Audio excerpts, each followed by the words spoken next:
The Citadel Code, the philosophy of the medieval knight, and Noble, Chapter 4, Courage, the active virtue. Courage was neither blind rage nor idle boast. It was the deliberate choice to face danger with clear purpose. The knight trained from boyhood, so that sword and lance became extensions of will. On the battlefield he charged the breach, not for glory, but because retreat betrayed those behind the walls. Moral courage matched physical bravery. He spoke unwelcome truth in council and upheld justice when easier paths beckoned. Fear was acknowledged, yet mastered. In the Citadel yard he practiced until instinct replaced hesitation. Courage protected the realm and refined the soul, turning potential brutality into disciplined defense. This active virtue stood at the heart of chivalric philosophy. Unlike mere recklessness, which invited unnecessary death and chaos, courage demanded discipline, preparation, and unwavering resolve. It transformed the knight from a skilled fighter into a guardian of order. In the stone citadel, where thick walls sheltered the lord, his family, and the surrounding lands, courage was not an occasional outburst, but a daily habit, forged through years of rigorous training and tested in the crucible of war. Training for courage began early. From the age of 7 or 8, a boy destined for knighthood served as a page in a noble household or local castle. He learned basic horsemanship, handled mock weapons, and performed menial tasks that built endurance and humility. By his teens, as a squire, he assisted a seasoned knight, caring for armor, weapons, and horses while intensifying combat drills. Sword practice, lance work on the quintain, wrestling, and riding exercises filled the mornings in the Citadel yard or bailey. These sessions were relentless. A squire swung heavy wooden swords until his arms burned, charged at targets on horseback, and sparred with older warriors. The goal was not brute force alone, but controlled power, to strike accurately under pressure, to maintain formation amid chaos, and to keep fighting even when wounded. Such preparation ensured that courage became instinctive. In the heat of battle, hesitation could doom an entire line. The knight practiced until movements flowed without conscious thought, parrying, thrusting, wheeling his destrier to face new threats. Tournaments provided vital testing grounds.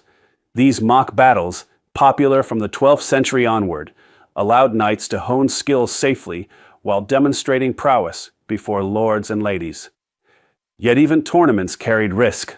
Broken bones and concussions were common. Through repeated exposure to danger in controlled settings, the knight learned to master fear rather than deny it. On the battlefield, physical courage revealed itself in decisive action.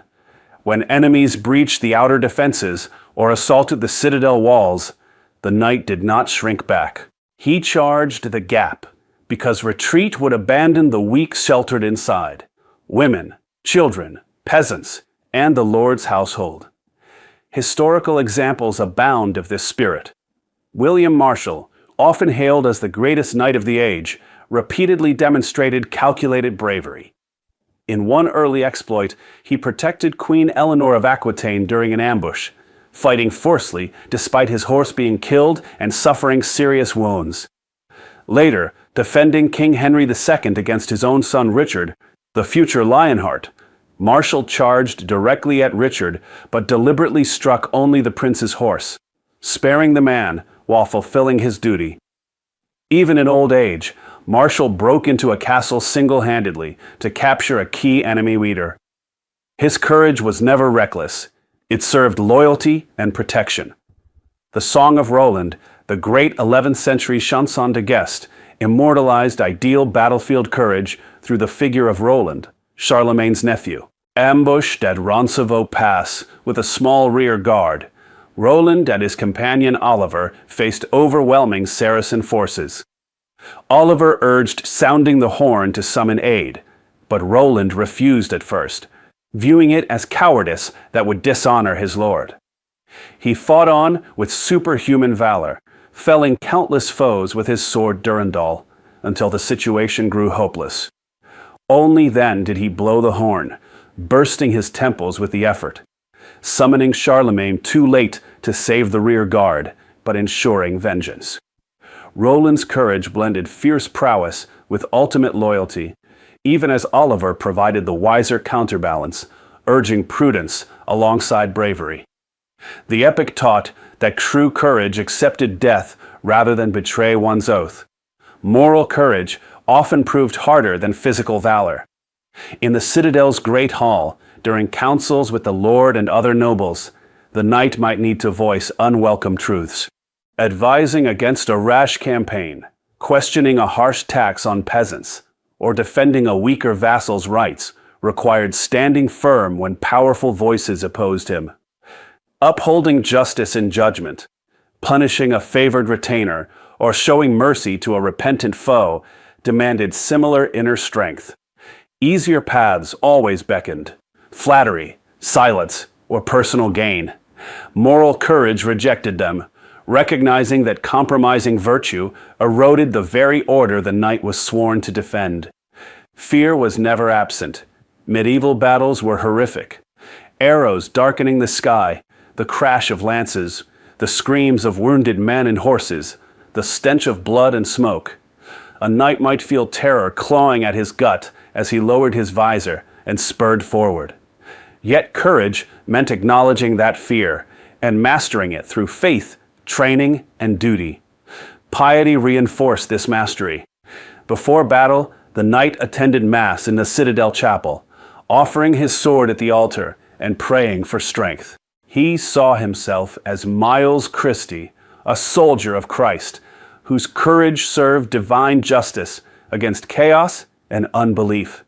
This spiritual anchor steadied him when human limits pressed hardest. Courage also manifested in endurance during sieges, when an enemy army encircled the citadel, cutting off supplies. The knight rationed food, maintained watches on the battlements, and led sorties to disrupt besiegers. Long nights on the walls, exposed to rain and enemy fire, tested resolve as surely as any charge. He encouraged the garrison with steady words, his deep, resonant voice carrying over the stone. Defeat might come, but surrender without exhausting every honorable option betrayed those inside. The philosophy distinguished courage from foolhardiness. Reckless charges that wasted lives or abandoned positions served no one. Prudence, another knightly virtue, guided courage, assessing risks, conserving strength, and striking when the moment favored victory or necessary defense. Temperance prevented courage from descending into pride. After a successful defense or tournament win, the knight gave thanks in chapel rather than boasting in the hall, remembering that skill and fortune both came from God. In daily citadel life, courage appeared in quieter forms. Training squires demanded patience and firmness. A knight corrected errors sternly, yet encouraged growth, knowing his charges would one day face real battle. Overseeing estate defenses, repairing walls, stocking stores, organizing patrols, required steady commitment, even in peacetime. When famine or plague struck the lands, courage meant riding out to organize relief or confront bandits, placing himself at risk to protect the vulnerable. Ultimately, courage refined the soul. It elevated the knight above the common mercenary who fought for coin alone. Raw strength without courage led to tyranny or cowardice under pressure. Courage without virtue became brutality. Disciplined by honor, loyalty, piety, and justice, courage turned the warrior into a pillar of the realm. It protected the citadel not merely with steel, but with moral example. Young squires watching their lord charge into danger or speak truth in council absorbed the lesson. True manhood faced peril for a higher cause. Across medieval Europe, this active virtue sustained feudal society. Whether Norman knights in England, French paladins in the Crusades, or Iberian warriors against Moorish forces, courage, physical and moral, held the line against invasion and internal disorder. It inspired literature, from the Song of Roland to Arthurian tales, and lived in the deeds of men like William Marshall, who rose from tournament champion to regent through consistent valor and loyalty. In the torchlit yard of the Citadel, as the knight practiced until sweat soaked his gambeson and his muscles ached, he built more than fighting skill. He forged the inner fortress that would stand when outer walls trembled. Courage, rightly understood and lived, ensured that strength served order, faith, and the common good, rather than self or chaos.